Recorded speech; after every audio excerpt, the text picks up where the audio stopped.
Today I'm cleaning up my car, so I decided to show you my essential off-road gear that I want to have in the car to feel safe. Enjoy! As my car is quite small, I want to take as minimal as possible, so I decided to use what I know from Botswana, what I really have to take to the bush in case I get stuck, I have to change a tire or whatever, and just take what is really needed. So this is what came out. It's basically a water canister with 20 liters. I had a 10-liter canister for testing, but 20 liters is much more easier to use the tap. So I decided to take the 20 liter. Usually I do it quarter full. It's not that you don't get drinking water in Europe. So it would be different if you really go off-road. Then I've got the thermo flask and another water flask for just driving, things like that, so that you can drink easily the whole day. I've got some Antifreeze stuff. It's made for the windscreen, but it's perfectly fine if your logs freeze or something like that, if you do winter camping. This is a rescue blanket. In case it gets super cold, you can take it with you in the sleeping bag and you're safer. Never happened to me, but I only did camping up to -25, so. Then we've got my beloved gas stove with gas bullets. They are perfectly fine for temperatures up to 0 degrees. Like, they work better from around 5, +5 and up. So it's not really usable for winter camping, but it's quite small, easy to pack. You can get the bullets everywhere in Europe. So that's why I decided to take some firewood. And I've got a nice barbecue rack, pot stand, whatever that you can use to even use your pots on a fire or just do a barbecue. Was perfectly fine in winter. Then you see the fire starter and some fire kits I found in Alta in Norway, which was very good for cold temperatures because you don't want to run around, and if it's windy it's difficult to get the fire started, and these ones, they were perfectly fine. They are not made for barbecuing, but starting a fire was so good. Then I've got my inverter, some tape, 2 small little toolboxes, and a spanner for the spare tire if I have to change a tire.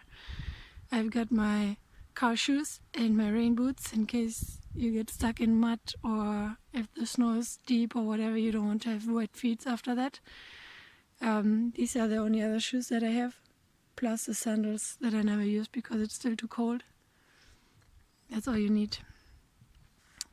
Then we've got the air compressor, which is very good to know your tire pressure. You can change it if you get on a sunny road. You can deflate your tire and just put pressure after that without a problem. You just plug it in, start your engine, and it works perfectly fine. No need for fancy things, and it's one of the tiniest things that I could find.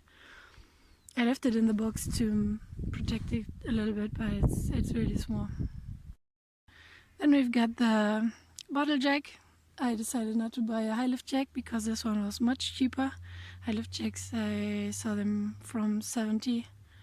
This one was 15 euros, so it's perfectly fine. My car is not too high, as you can see. And there's no need to buy an expensive high lift jack and get the holder for the car and stuff like that. Usually the bottle jack is perfectly fine, it's fast. If it's too small, you can just look for rocks or for wood. I always have firewood in the car, so you can just put it on the bottle jack on top, lift the car a little bit. If you just change the tire on a tar road, this one is perfectly fine. And jumper cables in case I have to jump start the car because I don't have a second battery and using it from time to time. My 20-liter jerry can, which is perfectly fine for Europe. If I would go somewhere else, I would take at least 2 or 3. I think just to make sure you're never running out of fuel. I had to use it only once. It was just because I was stubborn, because I wanted to buy cheap fuel in the next country. So, but it worked perfectly fine. Then the shovel, very important, definitely a must-have. Not the small foldable ones, just take a big one. that you can actually use, that you can dig fast. I got stuck on ice, so I had to dig some snow, put it on the tires, and this one was so good to have. That's all you need. So no need for sand ladders. I decided not to take them because I'm not going to a desert. It's just Europe. In Europe there's no real off-road in the end. You might get stuck if you drive seriously off-road in a forest or something, but yeah, it's always that you can dig yourself out or something. You don't have to actually go deep into the mud or whatever. So I decided to just go with my rubber mat that I already had in the car, and you can use them, put them on other tires. If you need 4, you just look for a little bit of logs, some wood, or you take your firewood. If there's nothing, dig a little bit, whatever, put some rocks. No need for the expensive sand ladders or holders or whatever. If I would go somewhere else where there's a lot of sand, a lot of off-road, a lot of mud, I would definitely go with sand ladders. That is true, but if you do Europe, Eastern Europe, it's perfectly fine just like that. Then I've got my gloves and my little brush left. This brush keeps my car clean. It's super important for me. I use it multiple times a day.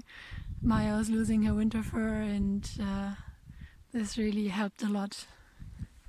As you can see, I'm using my drying rag, and Maya's hippo is enjoying the sun a little bit. This car looks a little bit messed up because I took out all the things, some rubbish. So you can see I've got these covers for my seats.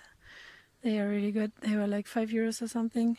Fit on every seat. It's easy to clean. Even if it gets wet, you can just wipe it.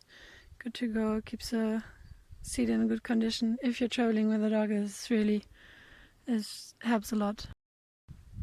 So yeah, as you might realize, it's not a lot of equipment. It can fit in any car. You don't actually need a 4x4 if you're to Europe only, but I realized my low range helped me a lot when I got stuck on ice or when you're driving in the snow